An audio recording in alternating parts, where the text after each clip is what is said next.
Martinez firing back. Jonathan Dragon Martinez!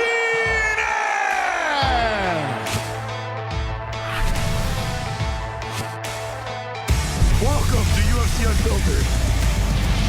Please tell me that's on video. I've never been happier.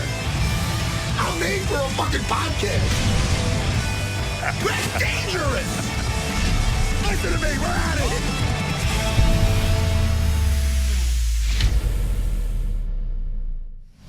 Welcome to UFC Unfiltered. My audio may be a little off today. I don't usually have my microphone and all that stuff at home. I'm actually in California right now, so I'm in a hotel. So I apologize if my audio is as bad as my normal content. We have Jeremy Piven today and Jonathan Martinez after that upset over Said Nurmagomedov. It was a great fight. I mean, a great fight on, I think it was the 11th. Jonathan's on here because I demanded he come on here. Yeah, it was a tremendous fight, man. Tremendous. All right, he fights out a different breed MMA, which is fitting because he's a different type of breed. Bang, bang. Hey, listen, yes. I'm losing into it. Yeah, that's cringy. I taught this morning, and I just found out my kid's class instructor's not feeling too good. Mikey. Okay. Jiu-Jitsu. So I'm going to cover that class. It's one of these fucking days. I feel like an Avenger. Oh, I thought you were going to say you didn't feel well or you were worried you were going to get sick. You're just going to have to cover it. Jimmy, it's what I do. I do. You didn't even notice my spray tan, Matt. I got a spray tan for you. Did you really? Are you doing a movie, Jimmy? No. I'm doing something, but I just figured I would get a spray tan.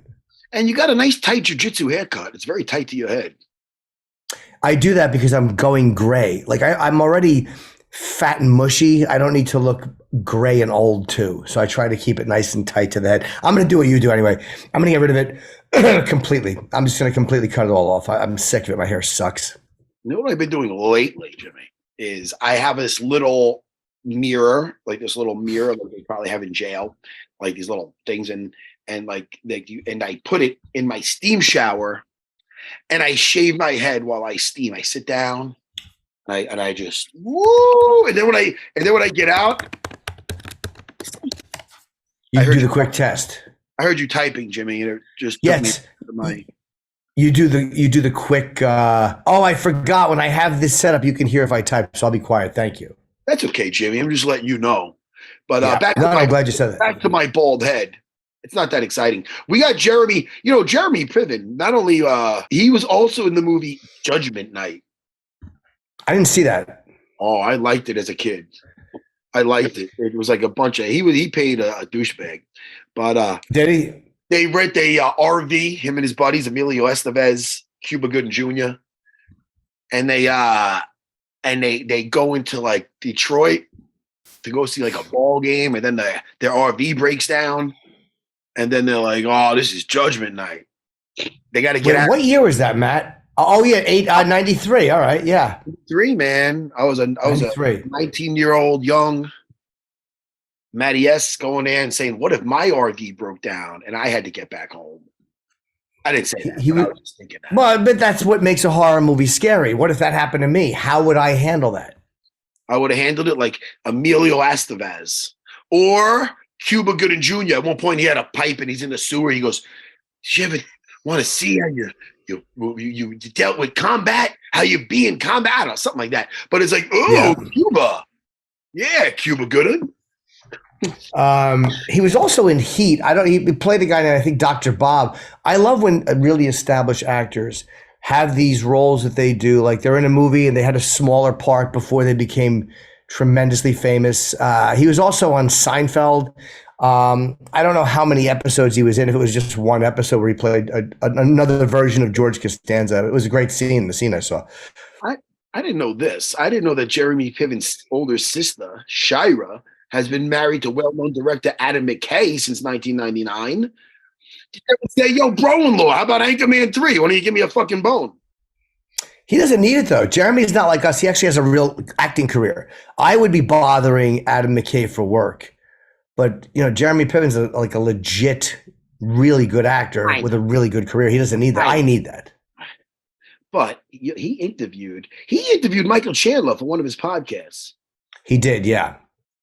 He has a podcast. Hey, did you know that?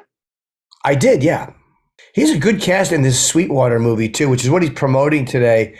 I love Richard Dreyfuss. Kevin Pollak is a friend of mine. He plays a basketball coach. It's a true story. We can ask him about it. He plays a basketball coach. Isn't he my height? Well, the coach doesn't have to be tall. The coach isn't shooting. We're gonna be tall in jiu-jitsu. Well, back in those days too, they were not as tall. Back in the days of the guy he's playing, they were probably a lot shorter anyway. Well, ask Kareem Abdul-Jabbar about being short.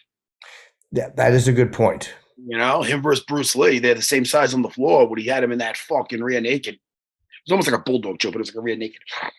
You don't remember that? Game of Death, motherfucker. No. Game of Death. I've seen Game of Death. I remember Game of Death. Man, give it the times. Those times were a while ago. Kareem is so interesting too because you don't meet many guys that actually trained with Bruce Lee. Like you really don't meet a lot of guys that interacted with Bruce Lee. Yeah, because they're most likely dead. He should be joining us shortly, Jeremy. He does stand up too. I've never worked with him, but he tours. He does stand up. Has he done the stand up before he did the did the acting, or he's always been a funny guy. He's from, I guess, Evansville, I think, Indiana. I don't know how far, or maybe Illinois. I wonder if he did any type of like improv acting because Chicago is very big for improv acting. I think in San Francisco, they have the Groundlings are in San Francisco. There's a few really big improv troops, I guess. And I'm wondering if he worked with any of them. Improv acting is really hard. What's up, boys? Hey, what's going on, man? How are you? How you doing, man? I'm doing great, man. I feel like I know both of you for Jim for different reasons than Matt Serra, that's for sure. You watched the fights, Jeremy. I watched the fights. I was stupid enough to train with Rashad Evans back in the day. Because what's that? Smack him around a little bit. I have to be honest with you. Attempting to take him down was the most humbling thing I've ever done in my life. He is as solid as they come. How long did you train for? Was it something you trained actively for a while, or did you just kind of play around with it a little bit? I had dabbled in Muay Thai for a while, and then I was just boxing. And then what happens is when you're a dummy like me, you don't roll your shoulders properly, and then you tear off your supraspinatus because you're a slave to your ego and you're throwing power punches when you don't need to. So, I started grappling with Rashad because he's a buddy of mine. And my God, I mean, it's just, that's one of the reasons I love the game is because I have a perspective, because I know what these guys, with the sacrifice they have to make and the level that they play on is frightening. Yeah, it is weird when you see guys like I've never trained actively for I'm a teeny bit, but nothing to even speak about. But when you realize how strong these guys are, I've had guys do things to me in studio and I've interviewed them just to see what it feels like. And you're like, yeah. I only walk around safely because certain men are deciding not to kick my ass. Like you realize how helpless you would be if guys like that wanted to do damage. They could do damage. It really is humbling. You're right.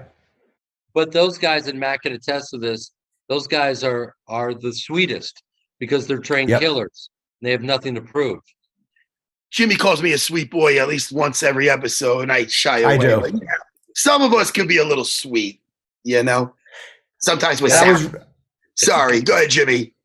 No. See, I was reading about Sweetwater is the name of the film. And I was looking at some of the cat. I love Richard Dreyfuss. I love anything Richard Dreyfuss does.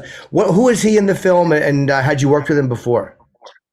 I had worked with him years ago, and as you are, I'm a huge fan of him. And he's really back in this film. He crushes it, and he plays Podolov, who was the commissioner of the NBA at the time. I play Joe Lapchick, who was the coach of the New York Knicks in 1950, and he basically poaches Nat Sweetwater Clifton from the Globetrotters into the Knicks, breaks the color barrier. Nat Sweetwater Clifton becomes the Jackie Robinson of the NBA, and it's a story we don't know. Oh, wow. Oh, wait, so he was one of the first black players, and you The took first them black player, right? the very first, and you took them from the Globetrotters. Yeah. That's wild in its own right there. That's crazy. Isn't it funny with the Globetrotters too? Like, because I saw them when I was a kid. Everybody liked Meadowlark Lemon and Curly Neal, and all those guys. But you forget, like, yeah, those guys are probably NBA level players. Most of them, to be able to do what they're doing, most of them could play in the NBA or right below where you need to be to play in the NBA. I didn't realize the first black player actually came from the Globetrotters. Will Chamberlain came from the Globetrotters. So did he really? Yeah, it's crazy. You're absolutely right. The skill level has to be so high, but can they transition? And this is a great true story. Everett Osborne plays Sweetwater Clifton, and he was playing professionally overseas, and he's a brilliant, brilliant actor. And it's the best actor-athlete performance I've ever seen in my life, by far. Oh, shit. When is this coming out and where? April 14th, only in theaters everywhere. Ooh. And I don't even look, it's been a while since we've had I think a good sports movie. I mean, you remember Hoosiers and Moneyball. This is one of those films. I'm just, I when I was reading the script, I thought I get to play a guy with a heart who's passionate about the right thing. Count me in. I played a couple douchebags in my life, and so now it's great. You know what I mean? It's great to play a guy with a huge heart. I find acting to be much harder and much scarier than stand-up. Like, because with stand-up, when it's not going well, I have the freedom to address it and to kind of make it what I need it to be to like for instance, it's a bad crowd, or if I'm just bad, sometimes I can ruin all of our nights, and that's satisfying to me.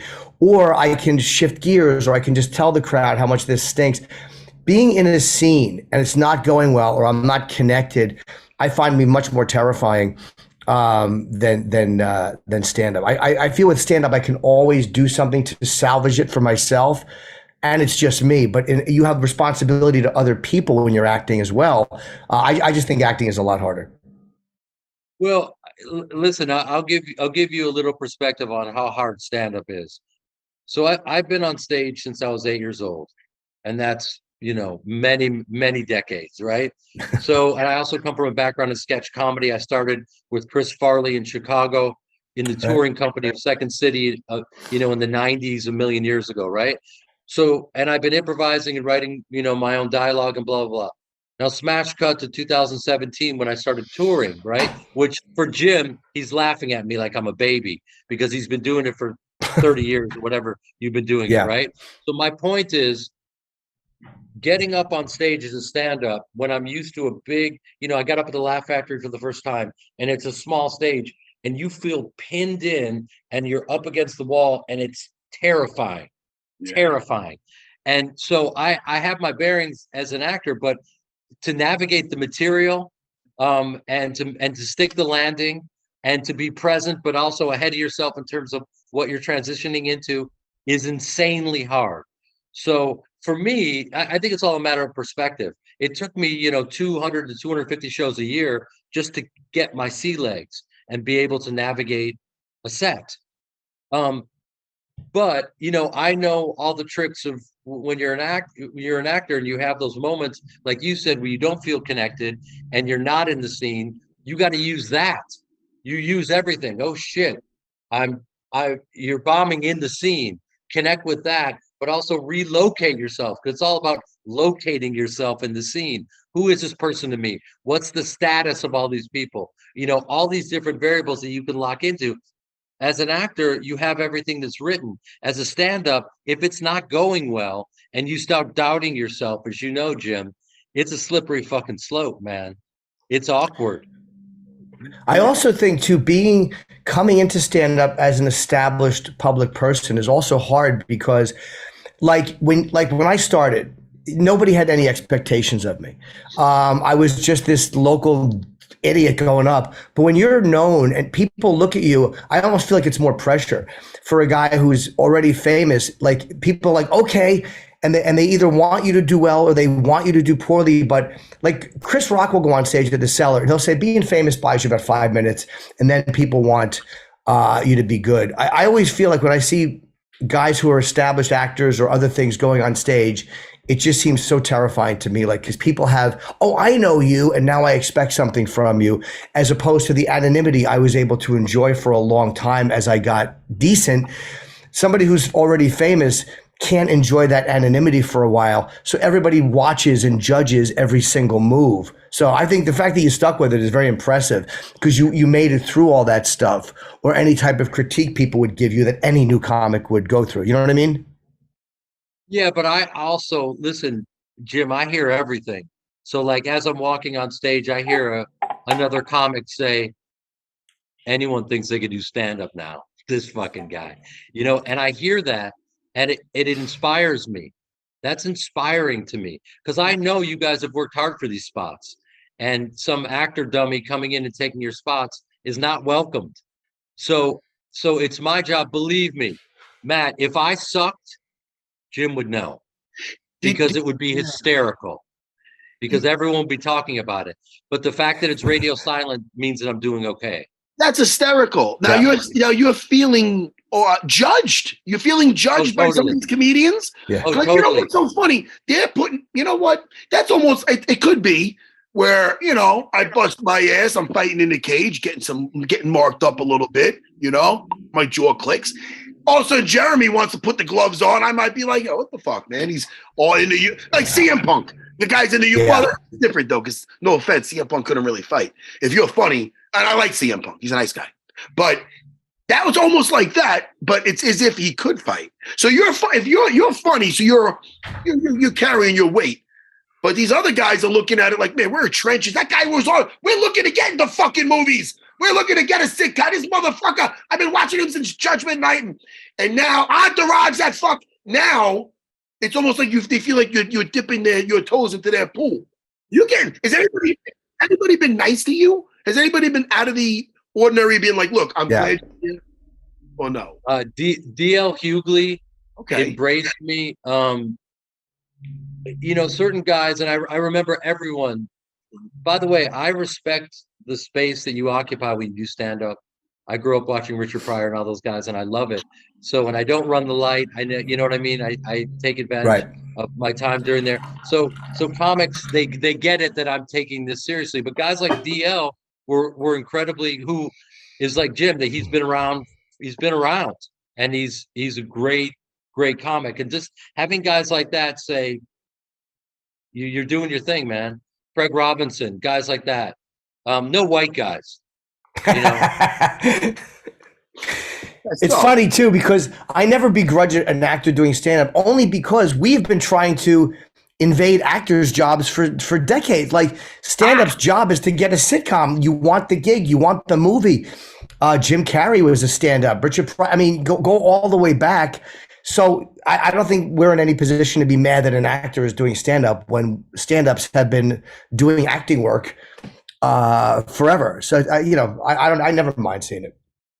Well, I mean, that would be logical what you're saying, but the reality is also there's a reason why you can't name, other than Robin Williams, anyone that's been prolific as an actor that is successfully transitioned into stand-up, because it takes time. A lot of time. It does, and there's a lot of bad actors and a lot of bad comics too, which I enjoy both, by the way. I love watching somebody bomb. I really do, because especially if it's somebody I respect and I like a guy I know is funny, to watch how they navigate it is interesting. Like, do they snap at the audience? Like Colin Quinn, I've known Colin for 25 years, and if I see him having a bad set in the cellar, he always navigates it a certain way. He doesn't panic, and he doesn't blame the crowd. Like, he does so many things right that I would do wrong. So it's really interesting to watch a guy who I know is great having an off night and still handling it well. It's like, there's still a lot of work I need to do, a lot of improving. Chappelle said to me, if you're not going to be funny, at least be interesting. And I feel like Colin Quinn is always interesting, and he's not for everyone. Right. And so, I could see how that could happen to him. It's funny you did the improv. When you were in Heat, who did you play in Heat? I meant to ask you that in the beginning of the interview and I forgot. I played the doctor. That was one of my 40 movies before I did Entourage that, you know, I would just get these cameos and just try to make the most of it. And then if the director didn't yell cut, I would just kind of keep improvising and talking. And I would just take a scrap and make a meal out of it. I won the Fresh Face of the Year award at 37 years old. And I said, there's nothing fresh about my face. Thank you. Who's your scene with? It's been a long time since I've seen Heat. A guy named Robert De Niro. I don't know if you're familiar with him. Oh, it was with De Niro. Austin. Yeah. Yeah. How was that when you first, like, I mean, again, because you were already a seasoned actor by then, but do you feel differently when you work with someone like that or no? I wouldn't call myself seasoned. I mean, you know, I've been on stage my whole life. When you're doing a scene with De Niro, it's you know, he's the GOAT, and it would be like a journeyman NBA player posting up against Jordan. And so you're terrified, but was delusional enough. I knew that if I was firing on all cylinders, that I could contribute, and then I could make something out of this role and craft it into something that wasn't fully there. So, you know, he takes the shirt off my back, literally, and the scene's supposed to end and they don't yell cut. And he goes, you know, give me your shirt.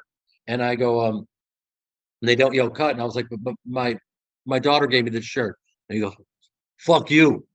And then he just kept saying, you know, fuck you. And to have De Niro say fuck you was the greatest moment of my life. So I just keep throwing shit at him and navigating, and I had a blast. And, you know, so I have a little moment in history, but you just keep putting those together and something's going to break through. Yep. Did you ever regret, because I know you left Larry Sanders after 2 years, and a lot of times people they don't want to do the role anymore. Did you ever do something like that and go, fuck, I wish I hadn't? Or did you think, no, it was the right time and you're glad you did? That was another case where that was my first job out of college, and that was arguably one of the greatest shows ever on television. And that show, you know, basically ignited original programming at HBO, and nothing like it. So I knew how good it was, but I got offered the lead in PCU, which was this politically correct university, a great comedy that 11 people saw. So in retrospect, maybe I didn't make the right decision, but it was my battery is running low. So what? I don't give a fuck. Yeah, you know, that show will live on forever. But what happens is when you're the last guy on the bench, which is what I was on the Larry Sanders show, I was playing the head writer, and I thought it'd be funny to play the head comedy writer and to play a guy who wasn't funny and lived in terror of being, you know, basically exposed. And that's kind of the character I played. But once I said, I have to go, you guys, will you let me go to do this film? They wrote me this incredible episode that was my exit. So that was a blast. The only thing that I did, my only point of concentration while I was doing that show, was to not literally break and start laughing whenever Jeffrey Tambor opened his mouth, because he's a genius. He's the fucking. Hey now. I've loved him since And Justice for All and The Ropers. Yeah. I mean, you know, Jeffrey Tambor is awesome, and that's such an interesting thing too. The funny guy, the writer who writes funny but isn't like a funny person. The fear of being exposed. That really creates a monster, like, because then people who are afraid of being exposed as not being funny when they're around comedy get very aggressive sometimes, and they get very, very, they're very hypersensitive because they're always terrorized, like an imposter syndrome type thing. Yeah, exactly. So you've got a few of those in your life, Jim? Is that what you're saying? Sure, in the mirror. Yeah, I mean, yeah. I've met a lot of people like that over the years, and it's always been interesting. And for a long time, I didn't know what it was. But then as you get older, you're like, oh, that's probably what that is. That person is afraid of being exposed. Interesting. It's interesting because how did you guys link up? Because it's just this interesting couple. Me and Jimmy? Well, you know what it was, Jeremy? I was camping. I'm one of the few guys to say I was camping with Dana White. I do a show called Dana White Looking for a Fight, where we look for. Of course. So me and Dana are in the woods, and he told me about this podcast for the UFC. I wasn't really interested, but then he mentioned Jimmy, and I always got along with Jimmy because I used to do the old Opie and Anthony show when I was fighting to promote my fights. So I'd see Jimmy, and then I'd see Jimmy in Vegas a couple of times and at fights. So we always got along. So I go, all right, I'll entertain that. 6 years later, me and my little bird, look at us, Jimmy, do it back. I don't want to embarrass you, but yeah, this thing worked out somehow. That's amazing. I want to ask about your podcast though, because you have one, and you interviewed a studly, stocky fighter named Michael Chandler. Tell me about your podcast. Is that a weekly thing, or is that? It was a weekly thing, and then I ended up going to Slovakia to do this film, and I broke 8 ribs doing a fight sequence. I'm sure, Matt, you've broken ribs? No, but I have not. But I've seen it, and there's nothing you can do for it. Yeah, it's brutal. So I broke 8 ribs. I'm going to come back on this podcast and talk about that film because I've been putting it together for 12 years, and it's basically my dream project. And Jeremy just disappeared. Here's what probably happened. He said he was running out of batteries. I'm going to assume that he just ran out of batteries. Normally, I tell you not to assume. But in this case, Jimmy, we lost the great Jeremy. Yep. And I know. And he had to wrap up anyway because his rep said he had another interview. Okay. But just let him know, Jake, that we didn't hang up on him. And it was a very funny ending. Let's promote his project anyway because he was a great guest. Yeah. It is called Sweetwater, and it's about the first black player in the NBA. It is a true story. He plays the coach of the Knicks at the time, and it's in theaters only, and he's a great actor, so go and support that. It's a really interesting story. I had no idea Wilt Chamberlain played for the Harlem Globetrotters. Matt, can you hold on? Because I'm about to piss my sweatpants. Let's pause real quick, okay? Jimmy. I'll be right back, buddy. You on air. Let's get some ratings.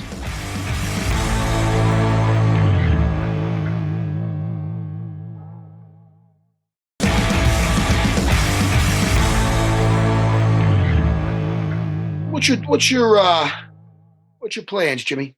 What you got going on?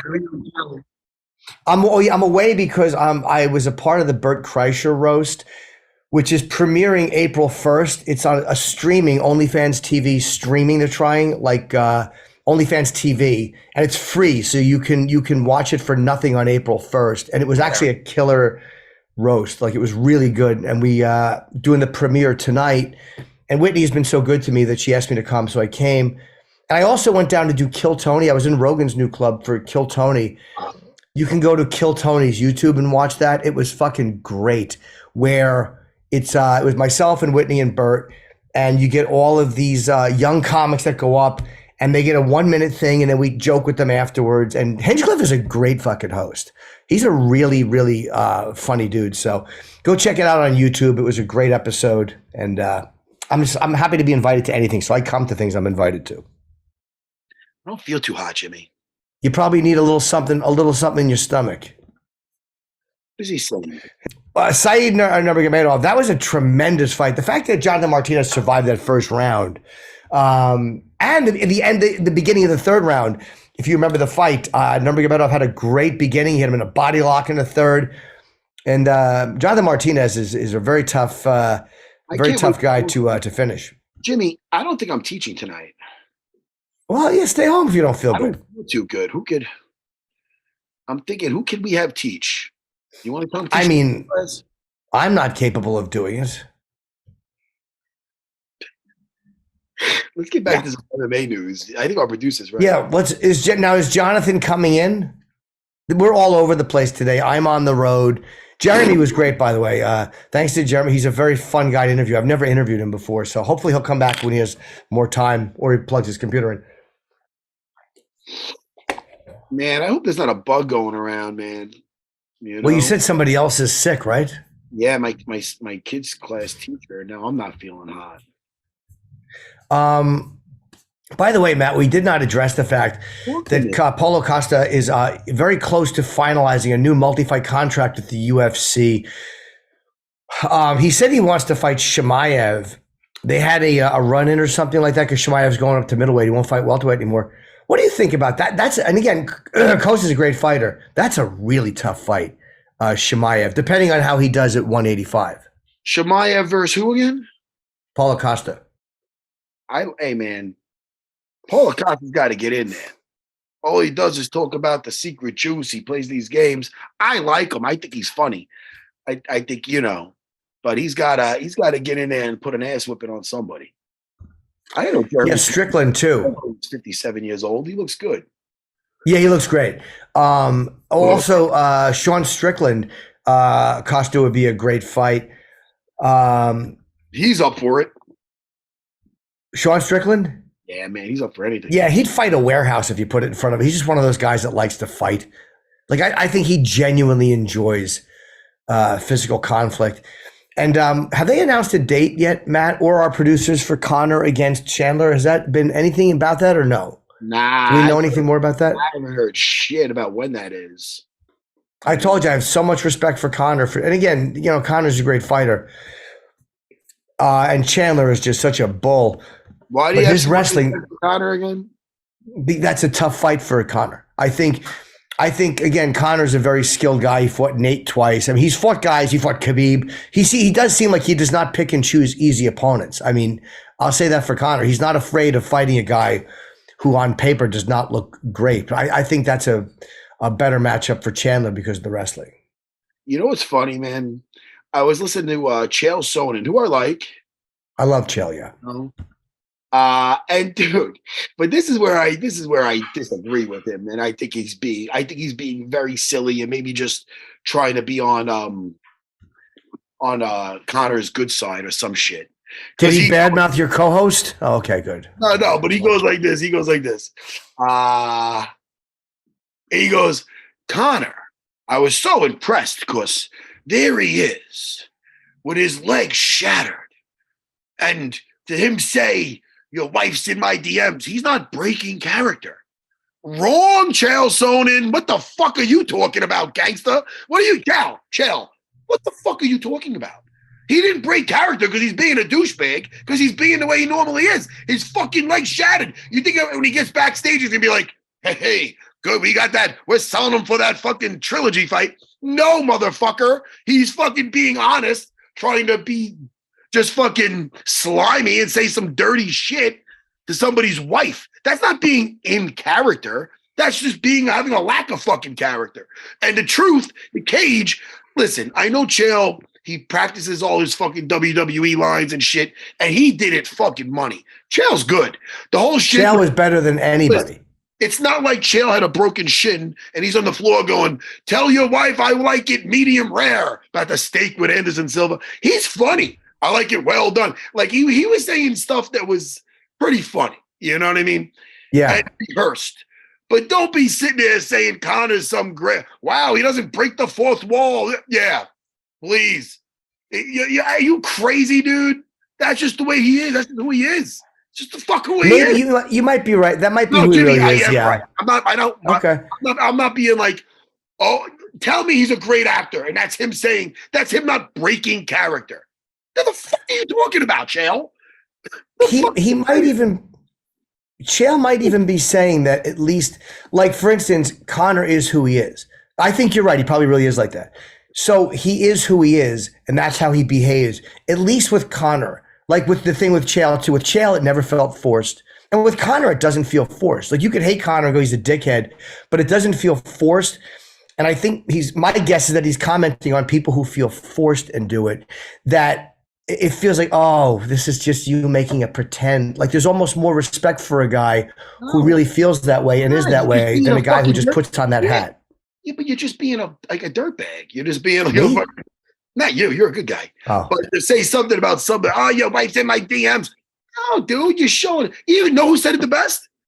Fucking Dustin Poirier, man. He's like, you see him over there? He's just trash. Like, I mean, you know, what the fuck? I don't know. Yeah. Everybody thinks like I hate Conor, but it's like, yo, man, you fucking, listen, very good fighter and very good on the mic. You know, and it's fine. Sometimes he does take fights. He does take fights that are hard matchups for him, which I respect, because a lot, you know, he's not picking and choosing. Michael Chandler's a big fight, but Michael Chandler's not a great fight for Conor. I always thought, again, I've yapped about it enough. I'll shut up. Gaethje Conor's the fight, Matt. How many years since we started this fucking podcast? That's the fight I've been wanting to see, was Gaethje against Conor. But he took Khabib. Not that he had a choice. Khabib was champion, but he still. I mean, he fought him, and he fought Nate twice after having tapped the first time. he wanted to go back and fight him again. After he fought Poirier, wins the first one, loses the second one, wants to come back and fight him again. So there's something about Conor's character with that I really respect. The fact that he does not run away from a guy who he thinks has a shot at beating him. So I think that there's something, even if that makes him an asshole, I do think there's something about it that's real. So maybe that's what Chael admires, that at least he's being who he is.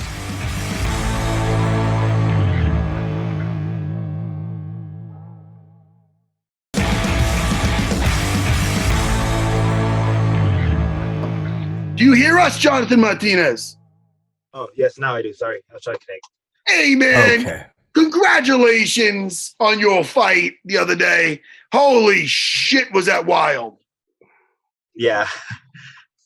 Yeah, it was. Did you feel like you were going in there as the underdog? Because you look cool as a cucumber. Yeah, I'm always calm. I don't really get nervous. I pretty much get more nervous at these interviews right now. Really? Oh, do you?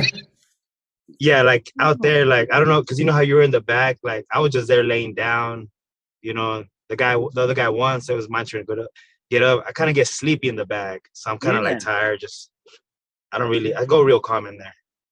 Everybody's Jonathan, different for a fight, you know? So some people are chill. You seem like you're nice and relaxed. They have to maybe wake you up when there's a fight or two before. Is that you? Do they do that? That's you right there. That's great, man. That's good. The fight against Nurmagomedov, that first round, I mean, he looked good in that first round. I was so impressed that you were able to survive that. And the second round, you were great. And in the third, he had such a strong start, I thought, to the third. Was it the third round that I'm remembering where you looked like you either slipped or got knocked down?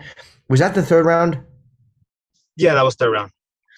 Now that the fight is over and you have, all three cards had you 29-28, did you slip or did he knock you down? I know it was a slip. Yeah, because he's real long, so I kind of didn't want to get punched. So when I kick, I seen it go, so I kind of threw myself back. Yeah, but it wasn't a knockdown. He tried. And how tight was that? Oh, sorry, Matt. No, I was going to say how tight was that body lock that he had you in the third? It was pretty tight, but I was kind of calm because I was in those positions all this fight camp, so I wasn't really worried about it.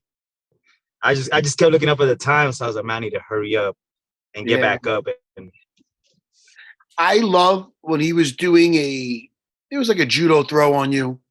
And it's one of those things where you knew you were fighting it at the beginning, and then it's a point where you knew you were just going to go. So if you tried to fight it, it would have been bad. So you went with it and did like a handspring. It was fucking awesome. That was awesome. Jonathan, I love when I see stuff like that. I'm by myself. I go, that's what I did. I don't want to make it weird. That's a little weird. But I got very excited. Jonathan, you don't see that shit every day. Yeah. What was that? Yeah, I just go with it. Like, I go with it. Like, even like if they try to like judo toss me or whatever, I go with it. What is that? It's like a wrestling, you know how when they try to grab that single leg and they roll with it. So I kind of mix it up the same and other things when I get thrown and stuff like that. Because I got Yusuf Salah, so he does that a lot. So anyway, I go with it all the time. Ooh, there was one poetry. One moment, and again, I don't remember what round it was in, but you had him up against the cage and he was trying to lock his foot around your calf, I think.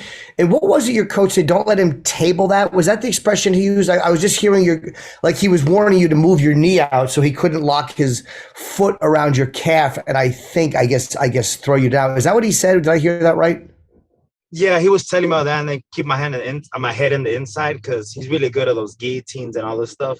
Yeah. So there's a couple times I would put my head on the side, and he just a little cozy, I need that head inside, or like prayer, those he wanted me to work those elbows in there because we knew he stand real tall, so we worked on those elbows a lot. So and it worked fine. When did you start training and where? I know you're at a different breed. Where did you start training? I started training, and I still trained here in Texas and stuff. I actually just about opened my gym in a couple weeks. Nice. So I already have everything going because it's pretty much I'm like the coach here. You know what I mean? So it's been like that for years. So I was like, might as well just open my own gym. And, I have the wrestling coaches. I have the jiu-jitsu, the striking coach. So I'm about to do all that. Tell me about your school. What is going on with that? Is it for all walks of life? Yeah, so it's pretty much gonna be like more like MMA sound stuff. It's gonna have like kickboxing and all that, but I kind of want like mixed martial art just because I stay in a little town, so there's pretty much not much things to do here. So a lot of guys just want to fight, like they want to get in there. So that's pretty much the way I started here. I was always getting in trouble in school, so my dad put me in Taekwondo, and I remember the first time I thought I was like kind of like this little gangster that I was really good. I would fight with my hands down, everything. I actually have those videos still. And I like try to fight and I got beat up and I told my dad I didn't want to go no more. He said, I don't want to go no more. He said, no, you're going to go until you straighten up. Oh, no. So I started doing Taekwondo there and then I did it for a year and then I stopped and then I went back to MMA gym and I was kind of acting the same way. And then I remember we paid $50 for the month and then I got beat up bad. And I told my girl, I ain't going no more because at that time she was on working. I was like, I paid for the whole month. So you're going to stay the whole month in there. So from there, I just pretty much just liked it.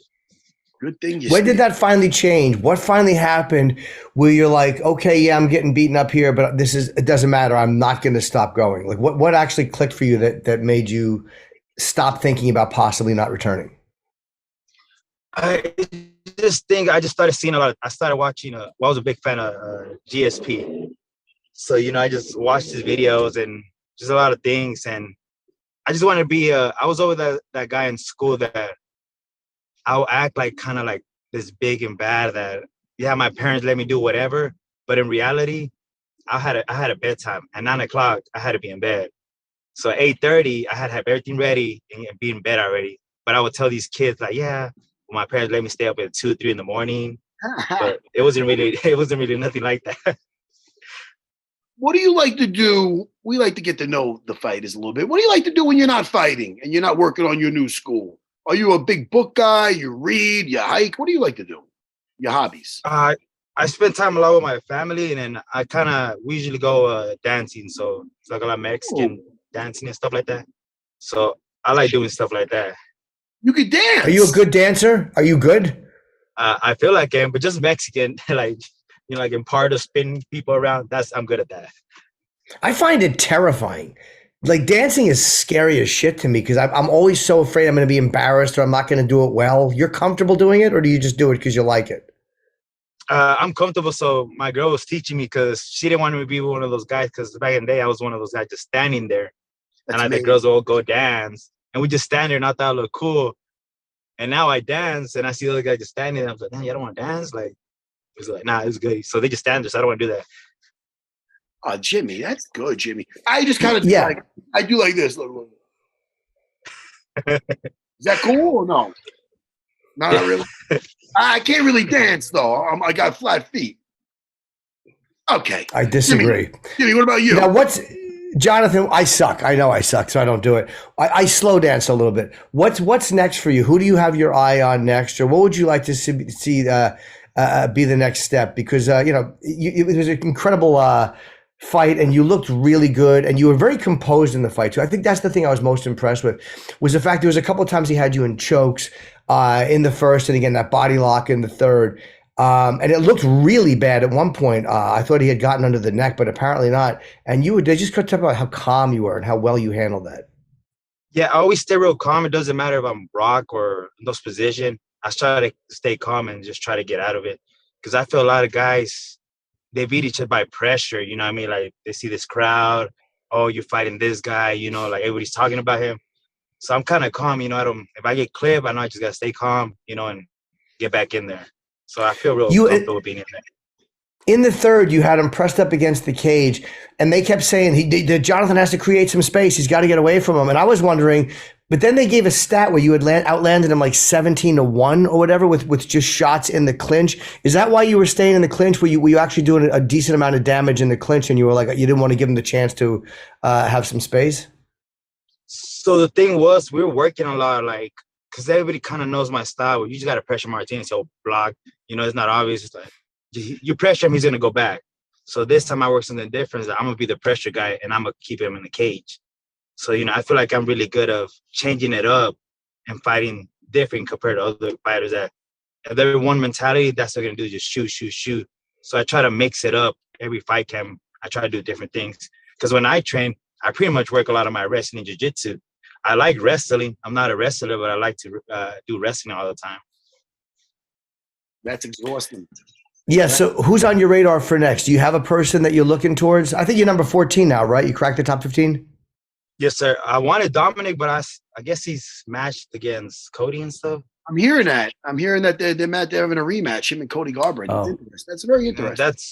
I think that's weird because he wasn't even ranked and he just got it took me a long time to fight a ranked opponent, you know, and then this guy just getting there. I guess he's a ex-champ, but, you know, Figgy, you know, I would like to fight Figgy. You're on a tear, though, bro. Cubs. Yeah. Now, just what you did to Said. I mean, geez. Good for you, bro. It's so exciting. I can't wait to see what's next for you, man. But you're healthy. You want to get in there pretty soon. Yeah, I told my manager I want to get in like in July or so. Shit, man. Fight week. For Fight Week, yeah, in Vegas. Well, Jonathan, look, we appreciate it. And congrats on what it was a tremendous fight. And again, the composure you showed in some really tough spots.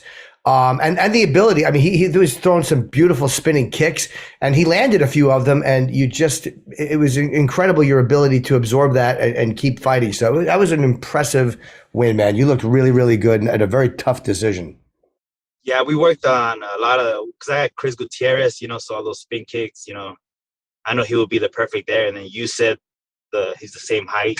So yeah, I had all these guys there that we worked every day. So to me, when I'm at camp, and even when I'm not training, I love to train. You know what I mean? Like, I train. My coach tells me, hey, we'll take a day off. I'll be like, yeah, I'll take Sunday off, but I won't take Sunday off. You know, I'll say I will, but I just go run, do something. Do something. It's great that you're opening this academy, this school, your gym. I was in the UFC, my first 2 fights. I opened up my first storefront. Here I am now, 20 years later. I taught the morning class today. I'm going back to teach the kids. Jonathan, you enjoy what you do, which you enjoy, the training. You never have to really work a day in your life. You got it figured out, kid, and I'm excited for you. And I'm happy for you. Good job. Thank you. We'll talk to you again, man. Thank you, Jonathan, and good luck. And please come back when you know who your next opponent is or exactly when, because 18-4 cracked the top 15. So I'm sure we'll be seeing a great matchup for you next. Kicking ass. Yes, sir. Thank you. All right, buddy. Pleasure. Congratulations, man. Thank you.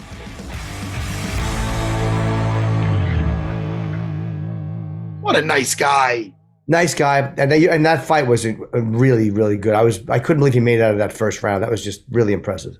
Brought the heat, man. Some would say they even call him Mr. Fahrenheit. Faster than the speed of light. And that's our show, everybody.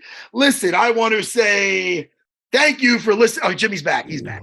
Jimmy, of course I'm back. Plug? What do you want to plug? Here's what I want to plug. The Bert Kreischer roast airs. Obviously, I'm not at the Fat Black Pussycat tonight. For the Bert Kreischer roast airs April 1st on OnlyFans TV. It's streaming for free. You can watch it, and it's really funny. I hate watching things I'm in, but this one I'm really proud of. And Kill Tony was a great episode. I did Kill Tony. Go to Kill Tony's YouTube. You can watch that. It was a lot of fun. And go to jimnorton.com to see me in Cleveland or Pennsylvania or New Jersey coming up. SarahBJJ.com.